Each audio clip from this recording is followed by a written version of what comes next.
मनुष्याच्या पुत्रासमोर उभे राहावे ह्यासाठी सर्व प्रसंगी प्रार्थना करीत जागृत राहा. शब्द आहेत आजच्या संत लूकच्या शुभवर्तमानातील. ख्रिस्ताठाई जमलेल्या माझ्या प्रिय बंधूंनो आणि भगिनींनो, गेल्या रविवारी आपण वर्षाचा 34वा आणि शेवटचा रविवार साजरा केला.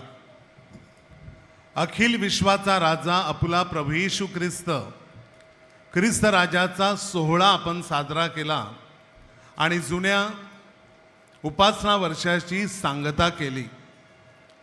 आज आपण आगमन काळातील पहिला रविवार साजरा करतो आणि उपासनेच्या नवीन वर्षामध्ये प्रवेश करतो. प्रिय बंधूंनो आणि भगिनींनो, ह्या काही दिवसातील वाचनं अगदी बारकाईने डोळ्यासमोरून घातली किंवा त्याचा बारकाईने अभ्यास केला तर आपल्याला विविध प्रकारच्या नैसर्गिक आपत्तीबद्दल सांगितलेलं आहे. प्रकटीकरणाच्या पुस्तकातून आणि शुभवर्तमानातील विविध मथळ्यामधून ह्या जगाचा अंत होणार आहे ह्याबद्दल आपल्याला सांगण्यात आलेलं आहे. सूर्य काळवंडेल, चंद्र प्रकाश देणं बंद करेल, समुद्रामध्ये मोठमोठ्या लाटा उठतील आणि मेघ गर्जना करतील, विविध प्रकारच्या नैसर्गिक आपत्ती येतील आणि ही सर्व चिन्ह किंवा ह्या सर्व गोष्टी सुरू झाल्यानंतर मनुष्याचा पुत्र मेघावरती आरूढ होऊन तो आपल्या समोर येईल, तो आपल्याला दिसेल.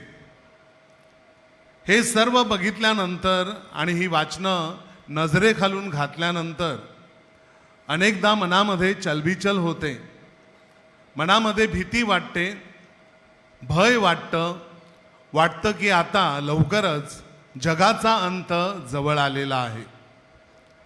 आणि आपल्यामध्येच अनेक व्यक्ती प्रवक्ते बनतात आणि भविष्यवादी बनतात आणि एकमेकांना सांगू लागतात की जगाचा अंत जवळ आलेला आहे, प्रार्थना करा, जागृत राहा. परंतु शुभवर्तमानामध्ये सांगितलेलं आहे की जरी जगाचा अंत आला आहे तो कधी आहे आणि कोणत्या वेळेला आहे हे कोणालाही ठाऊक नाही. स्वर्गामधील देवदूताला हे माहिती नाही, संत मंडळीला माहिती नाही आणि परमेश्वर पित्याचा पुत्र येशू ख्रिस्त ह्यालाही ह्याची जाणीव नाही. अशा प्रकारे शुभवर्तमानकाराने आपल्याला जगाच्या अंताबद्दल सांगितलेलं आहे. तर जगाच्या अंताबद्दल कोणाला ठाऊक आहे? फक्त एकाच व्यक्तीला, तो म्हणजे परमेश्वर पिता.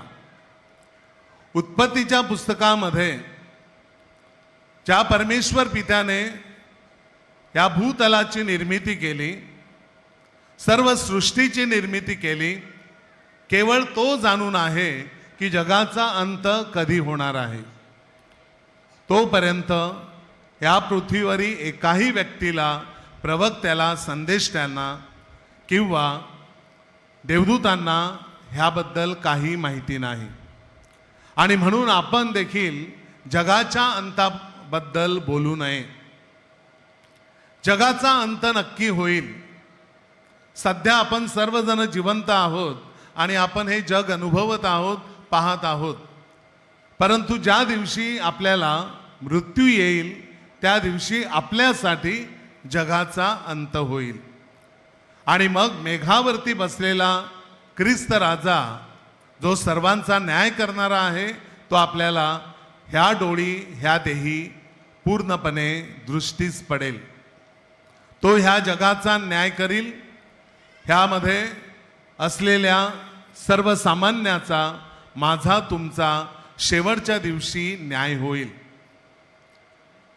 मग आपली जबाबदारी काय ह्या जगामध्ये?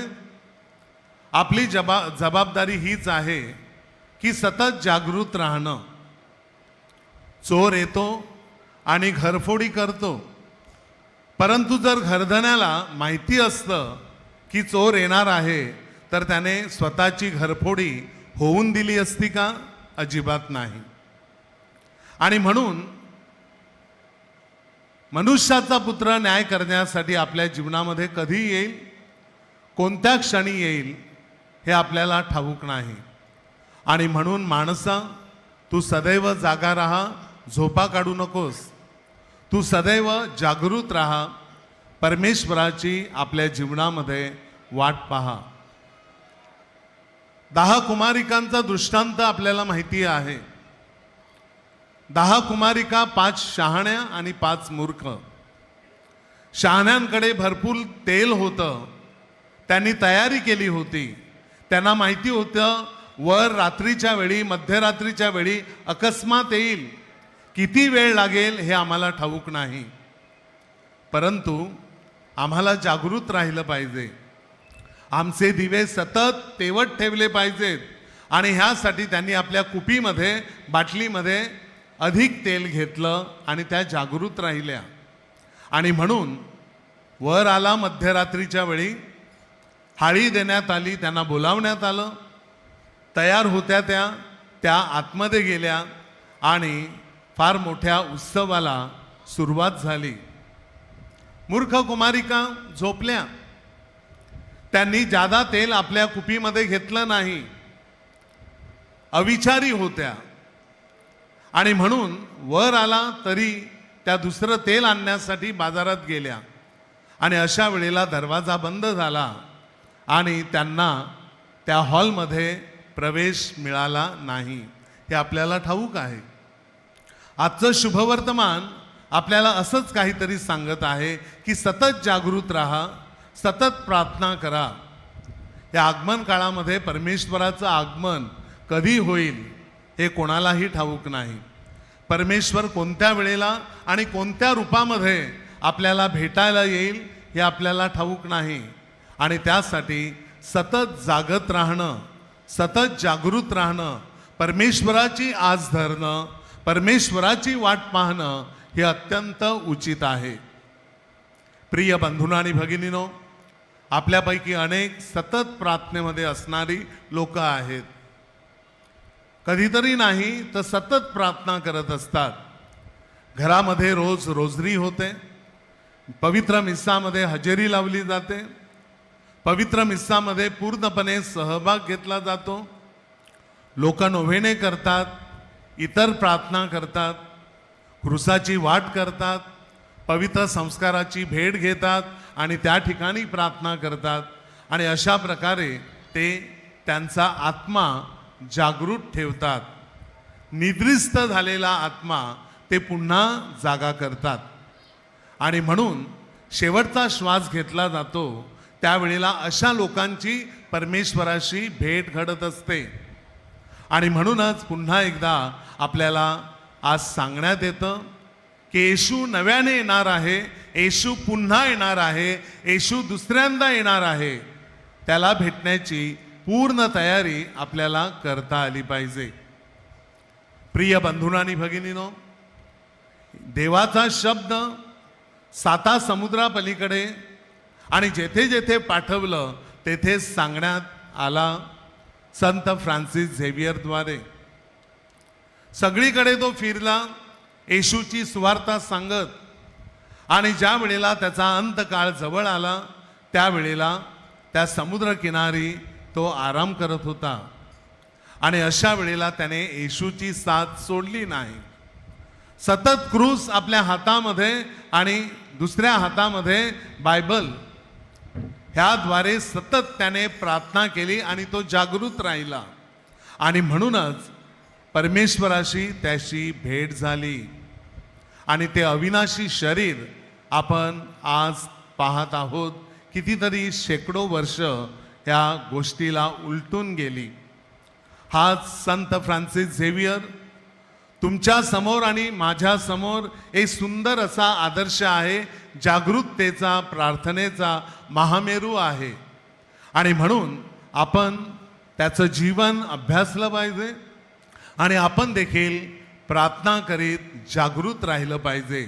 ज्याप्रमाणे येशूशी संत फ्रान्सिसची भेट झाली, कारण तो जागृत होता, प्रार्थनामय वातावरणामध्ये होता, त्याप्रमाणे आपण देखील प्रार्थनामय वातावरणामध्ये सतत जागृत राहून येशूची वाट पाहावी आणि एक दिवस जेव्हा जगाचा अंत येईल, जेव्हा माझ्या जीवनाचा अंत होईल, जेव्हा मी शेवटचा श्वास घेईन, त्यावेळेला ह्याची डोळी, ह्याची देही मला प्रभू येशू ख्रिस्त पाहता येईल, त्याच्याशी माझी भेट घडेल. ह्यासाठी सतत माझ्या प्रिय बंधूंनो आणि भगिनीनो प्रार्थना करत जागृत रहा. आमेन.